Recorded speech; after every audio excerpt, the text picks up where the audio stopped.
그 첫 번째 시간에는 오늘 한일 관계와 역사 이야기가 있었고요. 두 번째 시간에는 이제 멘사 토크 하겠습니다. 그 멘사 토크라는 것이 그 현 상황에 벌어진 이슈에 대해서 함께 이야기하는 그런 자리라고 들었습니다. 그래서 지금 3일 후에 미국 대통령 선거가 있습니다. 그게 굉장히 뜨거운 이슈인데요. 그 이야기를 지금 하려고 합니다. 근데 그냥 우리 미국 대통령 선거만 이야기하는 것이 아니라 우리 한반도와 관련 지어서 북한 인권에 대해서 그러면 미국이 어떻게 할 건가까지 전망하는 것으로 설명을 드리고자 합니다. 화면을 좀 봐주세요.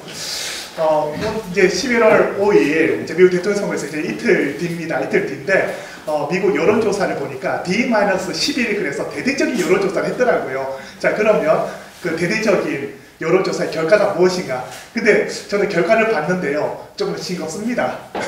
예, 동률. 이거 뭐 좀 싱거웠어요. 다음은 1%라도 누가 좀 앞서가지고 좀 예측할 수 있게 좀 고마웠는데 D-11을 해서 전 미국적으로 대대적인 조사를 했는데 동률이 나왔습니다. 그래서 지금 알 수 없는 상황에 있다. 이렇게 보시면 되겠습니다. 자, 그러면 트럼프 후보와 해리스 후보는 김정은에 대해 어떤 입장을 가지고 있느냐. 첫 번째 먼저 트럼프부터 보시면 이렇습니다. 김정은과 야구를 보고 싶다. 근데 북한에는요, 야구를 볼 만한 시설이 없습니다. 이 얘기는 뭐냐 그러면 김정은을 부르겠다는 겁니다.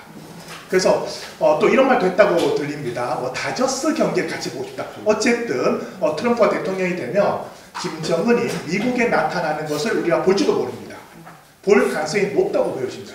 예, 그래서 김정은 입장에서는 미국에 가는 것을 마다할 이유가 없습니다. 근데 아마 비행기가 없을 거예요. 그때 그 싱가포르 갈 때도 비행기가 없어가지고 중국 비행기 빌렸지 않습니까? 요번에는 제 예측으로는 러시아 비행기를 빌리지 않을까. 예측입니다. 어쨌든 그런 입장이 있고, 여기에 반해서 해리스는 이렇게 이야기합니다.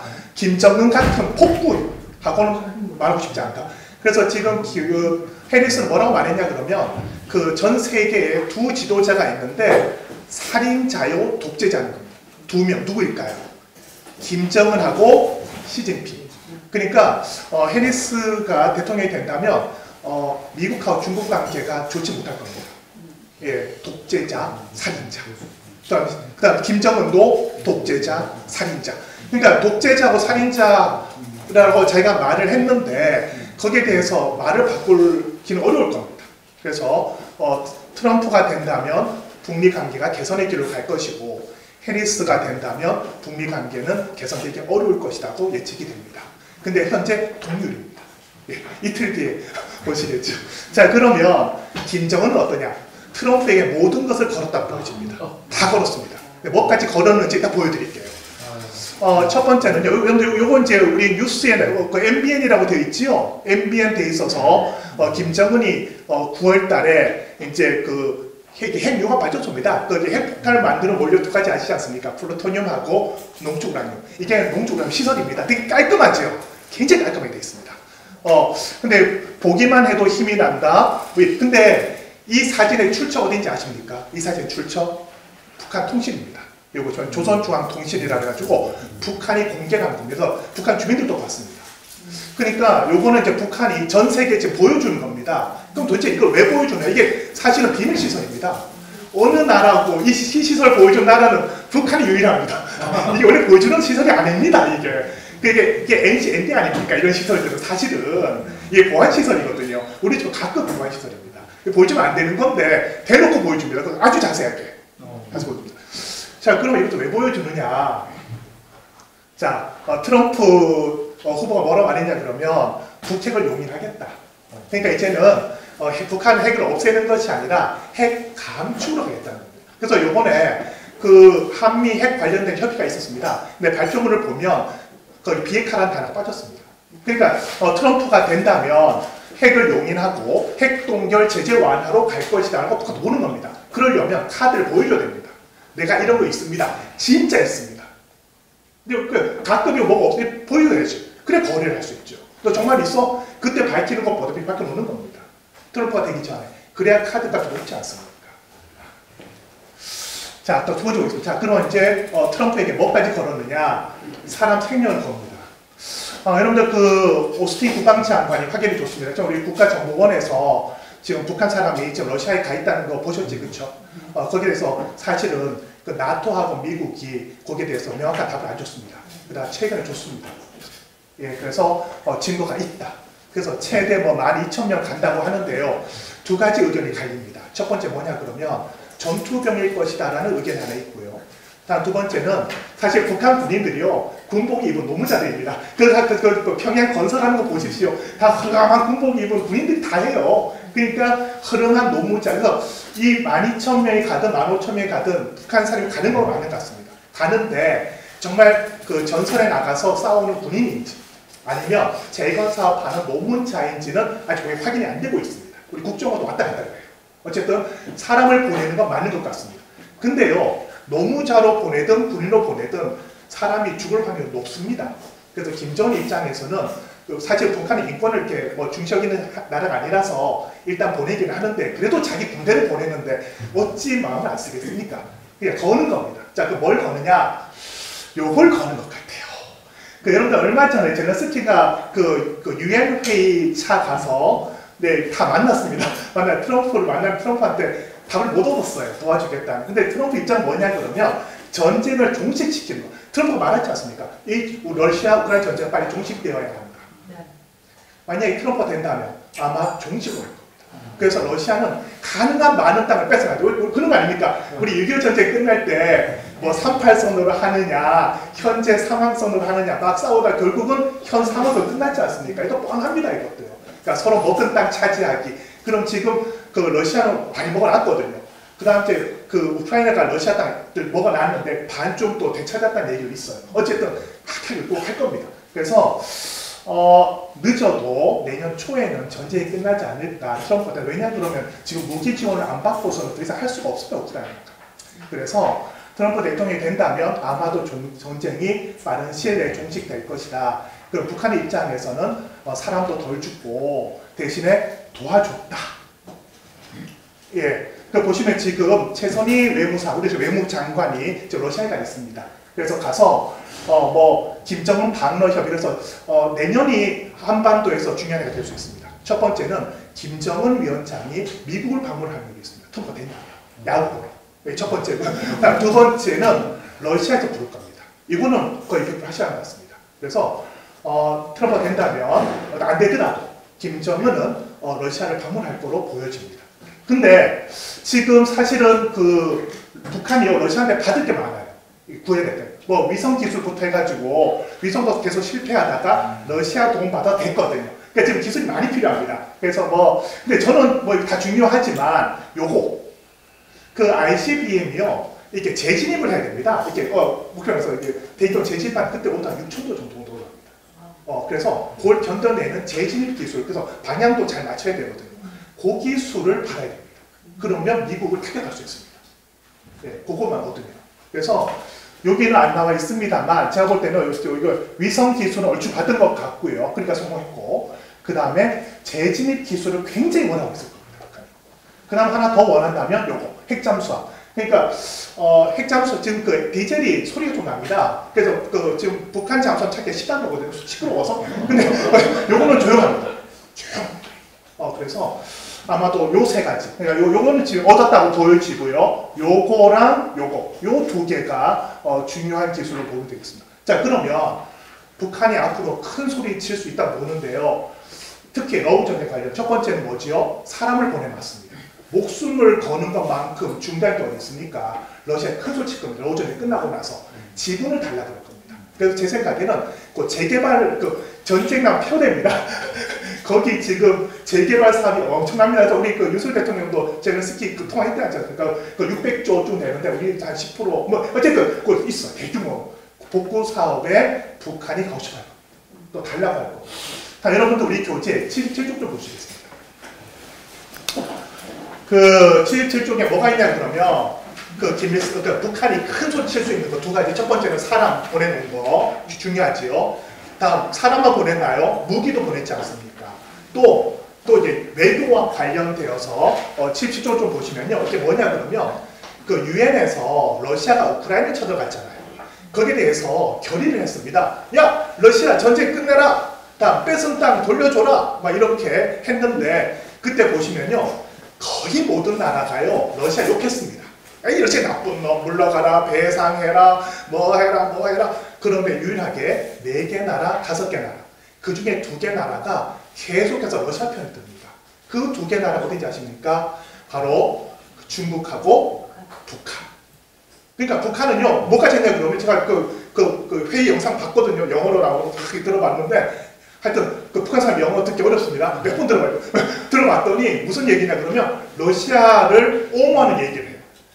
야 오죽하면 러시아 쳐들어갔겠냐. 그 나토가 안보 불안하게 만드니까 어쩔 수 없이 그런 거 아니냐 이렇게 얘기하고요. 그 다음 도네츠크 얘기를 해요. 도네츠크 주민들 의사 물어봤어? 투표한 거 봤지? 주민들이 원해. 국제법이 그런 거 아니야? 라고 한 4-5개 나라가 러시아 편을 드는데 4개 결의 안에서 북한이 4번 다 러시아 편 들어줘요.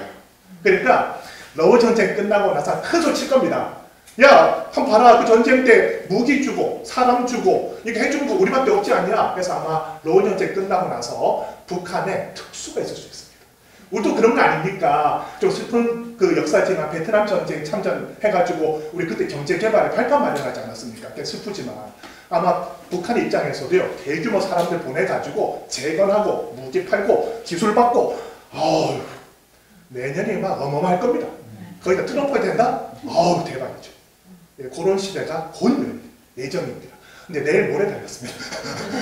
자, 그러면 우리는 우리 윤석열 대통령께서 젤렌스키 대통령 통화를 했습니다. 지금 북한군을 보내놨기 때문에 우리도 도움을 주겠다고 해서 좀 밝히면 안 되는데 지금 국정원 1차장 맞지요?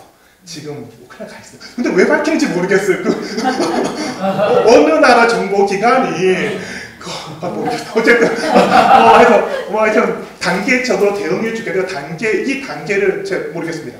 근데 그 단계는 살상 무기가 들어있다고 전해지고 있습니다. 근데 우리가 살상 무기를 주게 되면요 러시아가 원수됩니다. 전쟁 끝나고 나서 어쩌려고 합니까? 이렇게 살상 무기 주면 안 돼요. 근데 사람 보내는 거는 국회 동의를 얻어야 되지만 이게 살상 무기 보내는 거 국회 동의가 아닌가 봅니다. 지금 요 단계 들었다는 어쨌든 주게 되면 전쟁 끝나고 나서 북한은 특수를 맞이할 것이요 우리는 좀 애매해집니다. 그래서 또 이제 윤 대통령 북한 핵사용 기도하는 날 정권 종말 이러고 있습니다. 그래서 지금 트럼프가 됐을 때 우리가 난처해질 수가 있습니다. 걱정입니다. 그래서 제가 우려하는 건 뭐냐 그러면 그런 거 있지 않습니까? 혜택은 못 받고 돈만 내는 거. 윤석열 대통령이 또 한미 동맹을 엄청 강조해요. 그래가지고 미국이 요구하는 거 거부를 못할 겁니다.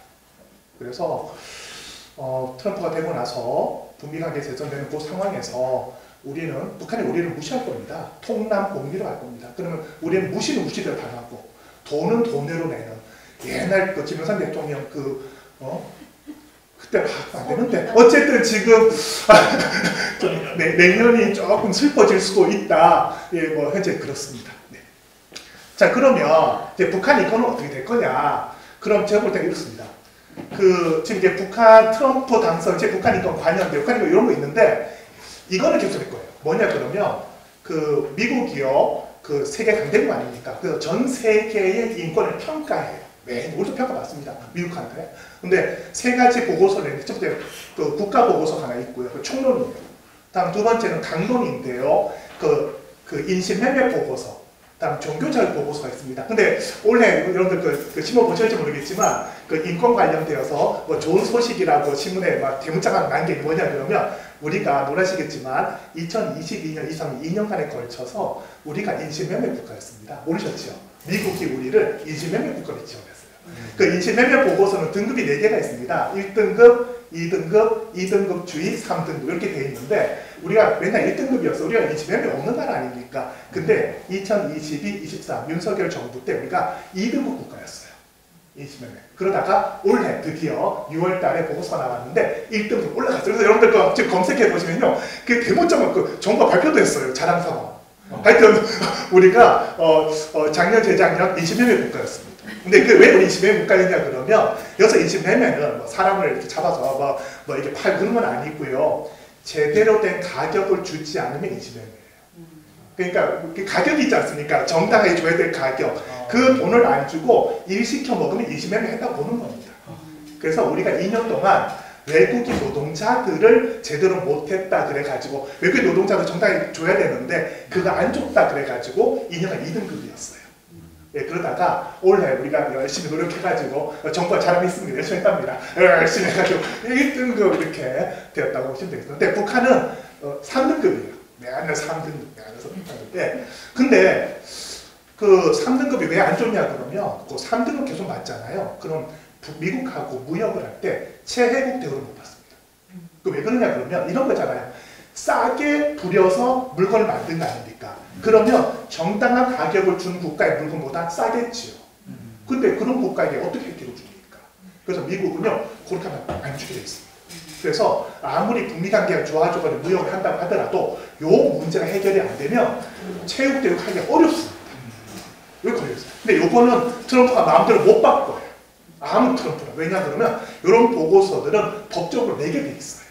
그러니까 법을 바꾸지 않는 이상 계속 냅니다. 그래서 트럼프가 되더라도 북한 인권 나쁘다는 여론 형성, 요 보고서는 계속 나올 것이다라고 예측이 돼요. 대신에 요거는 좀 요거 안보리 요 얘기 좀 드릴게요. 그게 뭐냐 그러면 지금 북한이 제일 무서워하는 게 뭐예요? 최고 존엄입니다. 최고 존엄을 건드리는 건 무서워하거든요. 근데 2014년도에 유엔에서요 북한 인권조사위원회라는 걸 만듭니다. 그 보고서를 냈는데 그 보고서에 뭐가 들어있냐 그러면 북한의 인권 침해하는 책임자들을 찾아서 여러분들 국제형사재판소 들어보셨죠? 거기 회부하는 겁니다. 근데 거기 회부되면 골치 아파요. 거기도 똑같이 검사 있고 판사 있습니다. 조사관도 있고요. 그러니까 거기 회부되면은 외부 나왔을 경우 잡혀갈 수도 있어요. 굉장히 안 좋아요. 그리고 또 북한 입장에서는 최고 존엄인데 그 국제형사재판소에 회수됐다는 자체가 언짢지 않습니까? 그 못 견딥니다. 그런 거는. 그걸 두려워하는데 다행히도 북한이 파리 협약 거기 가입을 안 했어요. 그래서 회부를 못 합니다. 대신에 어떤 조건이 있냐 그러면 유엔 안전보장이사회에서 회부하면 할 수 있어요. 그래서 지금 여기 보시면 안보리 나오지 않습니까? 이 안보리가 북한 인권에 관해서 회의가 있었습니다. 있었는데 2014년부터 있었거든요. 2014, 15, 16, 17 있다가 2018, 19 없었어요. 왜 없었을까요? 2018년 12월 달에 있었어야 되는데 2018년도 돌이켜 보시면 북미 정상회담이 있었습니다. 그 있어서 2018년 12월 달에 올려야 되는데 올리기 위해서 15개 나라 중에 9개 나라가 찬성을 해야 됩니다. 근데 8개 나라가 찬성했어요. 근데 미국이 한 나라 정도는 더 할 수 있거든요. 근데 안 했어요. 8개 나라는 안 되겠다 해서 안 했어요. 그 다음 2019년도에는요 미국이 안 나서니까 영국이 나서가지고요 8개 나라를 모았어요. 안전보장 이사회 15개 나라들 중에 설득해 그 다음에 미국한테 얘기했어요. 미국 8개 나라 모았어 이러면은 이제 북한이 인권 안보에서 논의할 수 있어. 그랬더니 미국이 거부했어요. 왜? 한반도 상황이 바뀌었어. 그러니까 트럼프가 근데 바이든 되고 나서는 좀 하고 있어요. 그러니까 트럼프가 된다면 아마도 안보리에서 안 다뤄질 가능성이 높다. 이렇게 보여집니다. 자, 다음입니다. 그럼 김정은은 어떻게 대응하느냐? 북한도 대응을 하거든요. 참 잘 이용해 먹어요. 체제 이용, 체제 유지에 이용해 먹어요. 그 얘기하고 이제 끝낼게요. 자, 첫 번째는요. 이제 노동신문, 우리는 그런 거 없죠. 북한은 독보회라고 해가지고 아침에 일 시작할 때 30분간 사상교육을 해요. 근데 주로 쓰는 게 노동신문입니다. 그걸 이제 독보회를 하는데 거기에 뭐가 나오냐 그러면 우리 인권 좋아요가 계속 나와요. 우리 인권 좋아요, 여성 인권 좋아요, 장애 인권 좋아요, 뭐 무상교육이에요, 무상의료예요. 계속 나와요. 우리 인권 좋아요. 또 뭐가 나오느냐? 미국이 우리 인권을 괴롭힌다가 나와요. 근데 뭐라 하냐 그러면 인권은 곧 국권이에요. 근데 이게 좀 먹히는 게 뭐냐 그러면 이렇게 예를 들어요. 일제시대 생각해보자. 일제시대. 오늘 일제 생각해보자. 일제 때 국권, 나라를 뺏기지 않았냐? 그건 무슨 인권이 있었냐? 이렇게 그거 맞잖아요. 그러니까 나라 뺏기면 인권 없어진다는 거예요. 그러니까 국권, 인권은 주권이요, 주권은 인권이다. 그렇게 논리를 펴요. 그러니까 국가가 없으면 인권도 없다. 그렇지 않습니까? 나라가 있어야 인권이 있다. 그러면 북한 인권을 공격하는 건 뭘 공격하는 거죠? 주권을 공격하는 거다. 이렇게 이야기합니다. 그래서 미국 나쁜 거. 그리고 또 뭐냐면 미국 인권 나쁘다는 선전을 계속하는데 자기들이 이야기하면 잘 안 먹히잖아요. 그래서 놀라지 마십시오. 미국이 전 세계 국가 인권 평가한다고 했죠. 지금 미국 인권을 매년 평가하는 국가가 생겼습니다. 어디일까요? 중국입니다. 중국이 해마다 미국 이걸 평가해요. 야, 이 미국도 당해봐라. 그래가지고 매년 이만큼 두꺼운 책이 나옵니다. 뭐 나쁘고 맨날 총으로 사람 쏴 죽이고 뭐 흑인 목졸라 죽이고 다 나옵니다. 네, 그래가지고 북한이 그거를 노동신문 대문장을 씻습니다. 이렇게 나빠요. 내가 말하는 거 아니야. 중국 얘기하는 거야. 근거 다 있어. 거기 보면은 뭐 데이터 근거 다 붙어 있어요. 뭐 미국 뭐 대학 보고서 이거 하면 미국 뭐 많겠죠. 총 맨날 죽는데 어쨌든 다 써져 있어요. 뭐 의료보험하다가 누가 죽었다. 뭐 여성 인권이 어떻다. 뭐 청년들이 어떻다. 거기에서 노숙자가 뭐 아휴. 어쨌든 그런 이야기들을 계속하고 있습니다. 네, 마지막입니다. 유엔입니다. 그 유엔 인권이사회라는 게 있고 안보리가 있습니다. 근데 북한은 이게 또 불량국가로 찍혀가지고요. 인권이사회에도 못 들어가고요. 그 다음에 유엔 안보리에도 들어간 적이 없습니다. 근데 거기서 자꾸 말들이 나오거든요. 그래서 누구랑 협력하냐면 중국, 러시아하고 협력합니다. 근데 북한은 자주외교를 하는데요. 자주외교라는 것은 그냥 얻어먹지 않아요. 뭔가를 주는 거야. 주고받는 거야. 그러니까 북한의 자주외교 한마디로 말해서 줄 건 주고 받을 건 받겠다는 겁니다. 그 자존심이 있는 거 아닙니까? 왜 자존심? 왜 주고? 그래서 그 북한이요. 유엔 무대에 가가지고요. 중국 인권 엄청 옹호합니다. 제가 자료 읽어보니까 막 서한도 보내요. 왜 그 중국 인권을 해가지고 침해하냐? 신장 위구르, 홍콩 뭐 이런 거 왜 말하냐? 뭐 계속 편지도 보내고 발언도 하고 중국 엄청 도와줘요. 그다음 러시아는 아까 말씀드렸지 않습니까? 그 우크라이나 전쟁 벌어졌는데 러시아 나쁜 나라 아니야? 너희들 그러지 마. 셉니다. 이렇게 하고 러시아, 중국이 북한을 또 도와줍니다. 그래서 그 안보리 이렇게 회의 올라갈 때 중국, 러시아는 계속 이야기해요. 야, 안보리는 안전보장이잖아. 근데 왜 여기서 인권을 이야기해? 그 이야기를 계속합니다.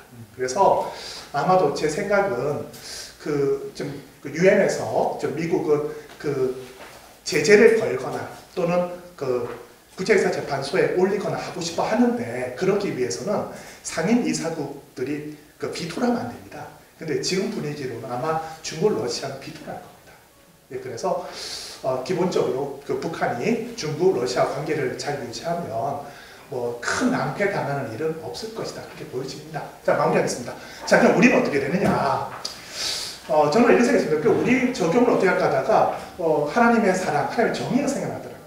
그래서 먼저 하나님의 정의, 북한이 사실 그 인명을 소홀히 합니다. 얼마나 하늘 천하보다 소중한 사람의 목숨 아닙니까? 그걸 도구로 쓰고 함부로 하고 그러지 않습니까?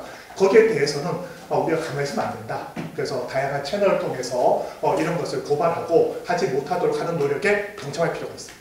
자, 두 번째는 뭐냐 그러면 사랑입니다. 아무리 그래도 북한 주민들은 우리가 도와야 되지 않겠습니까? 좀 좋은 소식은 제가 통계를 봤더니 작년 9월부터 지금 미국이 북한으로 그 인도적인 수출을 시작했습니다. 그래서 트럼프가 된다면 이게 좀 활발해질 겁니다. 그래서 우리 기독교 교회 그리고 우리 기독교인들은 앞으로 북미 관계가 트럼프가 돼서 북미 관계가 좋아지고 그 상황 속에서 좀 북한을 돕는 운동에 좀 적극적으로 나서야 되지 않을까 그렇게 생각을 합니다. 이상입니다. 감사합니다. 네, 감사합니다. 이 시간에는 우리 협동총무로 수고하시고 깜뻔대학에서 기독교육학으로 박사학위를 하신 우리 강미란 박사님께서 논평해 주시겠습니다. 예, 우리 임상순 교수님께서 또 발제의 또 황제시라 너무 깔끔하게 끝내주셨습니다. 저는 이제 글로써 여러분이 다 읽으셨을 수도 있고 못 읽으셨을 수도 있어서 이제 글로 교수 쓰신 것을 하나하나 보면서 정리해 보았습니다. 워낙 이 분야는 뭐 본인이 전문가시고 저는 비전문가라서 사실 제가 배운 것들을 이렇게 저의 관심에서 정리를 해 보았습니다. 본 논문의 연구 의도와 연구 과정 그리고 결과를 뽑아낸 것을 제가 볼 때 이렇게 간단히 정리해 보았습니다. 본 발제는 미 대선을 코앞에 두고 지금까지 바이든 행정부의 북한 인권 상황을 개선하기 위한 관여의 내용, 방법, 정책 방향 등을 이전 정부였던 트럼프 행정부와 여러 측면에서 비교하며 다음 미국의 새로운 정부는 북한 인권 측면을 어떻게 접근할 것인지 예측하고 남한의 기독교회는 그러한 변화된 상황에 어떻게 대처할 것인가를 제시해 주신 귀중한 연구이다. 명확한 문장들로 논리 정연하고 매우 성실하게 기존 연구들의 내용을 검토하고 국제 보고서들의 분석, 도표로 명확한 비교 등 학술 논문으로서 탄탄한 구성을 가지고 있다. 그 결과 트럼프 행정부와 바이든 행정부의 북한 인권 관여의 공통점과 차이점을 드러냈고 그에 따른 북한의 대응을 여러 방면에서 분류하여 조목조목 정리해 주었다. 2013년 유엔의 북한인권조사위원회 설치와 조사를 통해 북한의 심각한 인권 침해 상황이 밝혀졌고 미국이 가장 관심을 가지고 북한 정부에 제재를 가하고 압박하면서 또한 국제적 입법과 연대를 통해 북한 주민의 인권 상황 개선을 위해 여러 측면에서 관여하고 있는 대표적인 나라이다. 특히 대선을 앞두고 현 바이든 정부가 해온 인권 개선을 위한 정책들과 이전 정부인 트럼프 정부가 해온 일들을 구체적으로 비교하며 결과적으로 북한 인권 개선을 위한 관여의 상황이 북미 관계 외교적 상황에서 변화될 수도 있다는 것이 드러났습니다. 자, 2번 연구 목표에 따라 발견된 북한의 대응의 특징. 특별히 본 발제의 주안점은 미 행정부의 인권 개선 노력들과 함께 그에 따른 북한 김정은 정권의 대응의 목표와 방법 등을 구체적으로 다룬 점이고 이 과정을 통해 통일을 연구하는 학자들에게 북한의 태도와 전략에 대해 정확히 분석하고 북한과 상대할 대화의 길을 모색하거나 북한 주민의 인권 상황을 도울 수 있는 길을 찾을 수 있도록 방향성을 제시한 것이 중요한 기여점이다. 북한은 합법적 유엔 회원국이고 이 사회에서는 불량 국가였군요. 그리고 유엔의 많은 제재를 받는 문제 국가이면서도 유엔을 탈퇴하지 않고 유엔의 모든 혜택과 도움을 받아내고자 하는 국제적 감각을 가지고 있다는 것도 기억해야 함을 보게 되었다. 북한은 미국의 보편적 인권 개념에 근거한 인권 관여를 자주 외교와 사상 교양의 병행으로 대응하고 있다.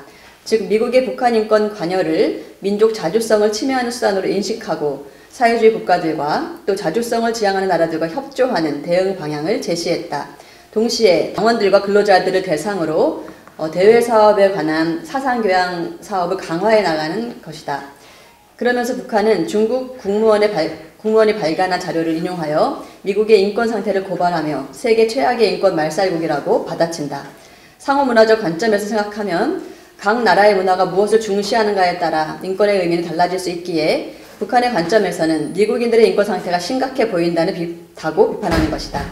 북한은 미국의 유엔 외교를 통한 정권 압박에 대응하여 유엔에서 정기 보고서 제출과 관계국 대표 발언을 통해 북한의 자주권과 존엄을 굳세게 수호하고 옹호하는 한편 사회주의 동맹국가인 중국 그리고 자주성을 지향하는 러시아와 적극적으로 협력하고 있다. 세 번째, 결론적 제안의 의의. 발제자는 결론에서 미 정부가 북미 관계의 해당 시기의 상황에 따라 북한의 인권 관여의 내용을 달리하고 있음을 발견하고 대선의 결과 어느 정부가 정권을 잡더라도 북미 관계에 따라 인권 관여의 내용이 영향을 받을 것인데 상향식 의사결정과 북한 문제에 대한 원칙론을 견지하는 해리스 후보에 비해서 하향식 의사결정과 북한 문제에 대한 적극적 해결을 공약하는 트럼프 후보가 당선된다면 북미 대화 재개와 북미 관계 개선에 더 큰 가능성이 높아질 것으로 전망한다.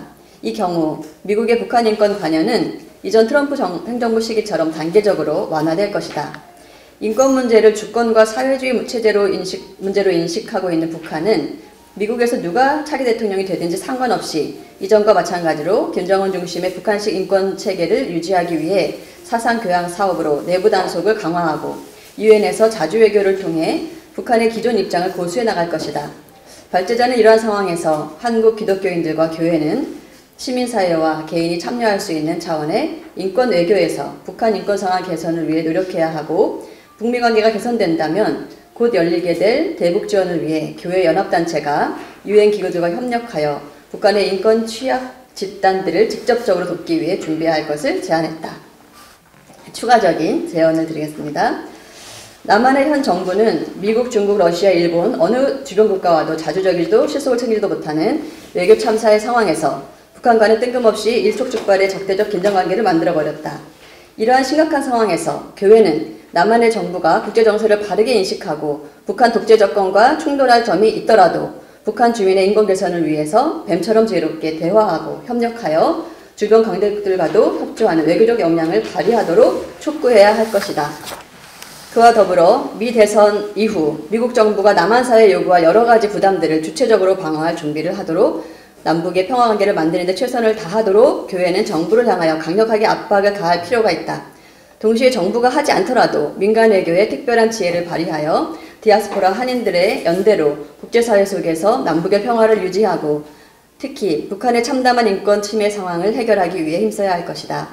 북한의 김정은 정권이 이제 더 이상 남북이 하나 된 통일국가를 생각하지 않고 독립적 두 나라를 지향하게 되면 남한의 대북 압력은 아무런 영향을 끼치지 못할 것이다. 남한도 국제관계의 공조를 통해 전쟁이 아니라 북한 인권 개선에 선한 영향을 미칠 수 있도록 북한 주변의 나라들과 좋은 관계를 회복하여 연대해 나가는 지혜로운 외교를 하도록 남한 정부의 대응에 대한 조언을 짧게나마 그래 추가해 주시면 좋겠다.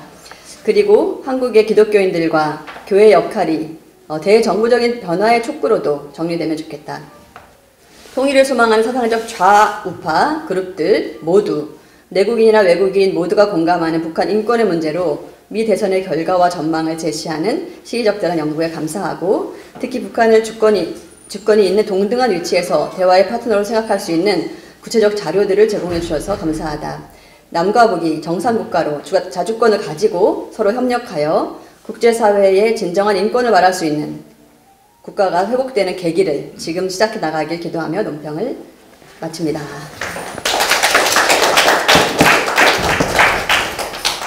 네, 간결한 논평 감사드리고요. 우선은 우리가 요 발표 이후에 바로 전체 토론이 있지만 그래도 우선 우리 강미란 박사님께서 질문해 주신 것에 대해서 우리 임 교수님 나오셔서 한번 답변 주시고요.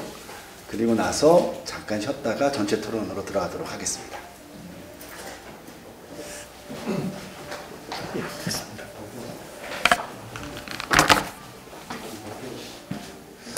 네, 사실 논문을 쓰면 보통 3명이 읽는다고 하지 않습니까? 거기 심사위원 3명. 근데 제가 4명이 읽어주셨습니다. 감사합니다. 논평 굉장히 도움이 많이 되었고요. 네, 주신 거는 또 보강해서 하겠습니다. 근데 제가 어제 사실 그 재향군인회 갔다 왔거든요. 제가 이렇게 보수적인 분들 이렇게 뵙고 왔는데, 그분들마저도 현실에 대한 위기감이 있으시더라고요. 이대로 가다가는 어떻게 되겠다. 왜냐면 원래 보수적이신 분들이 보수가 지키는 거잖아요. 어떤 가치도 지키고 또 재산도 지키고 이런 지키는 건데 윤석열 대통령 이대로 가다가는 이렇게 지키는 것이 다 잃게 되겠다. 특히 외교 관련된 얘기 하시더라고요. 어쨌든 그런 위기 상황 속에 있어서 이제 앞으로 이제 트럼프 대통령이 되고 나면 이 한반도에 한번 큰 회오리가 몰아칠 겁니다. 그때 우리 교회가 먼저 정신 좀 차리고 좀 이렇게 적극적으로 뭔가 의견을 내놓는 그런 기회와 참고가 있었으면 좋겠다. 네, 그 말씀 드리겠습니다. 감사합니다.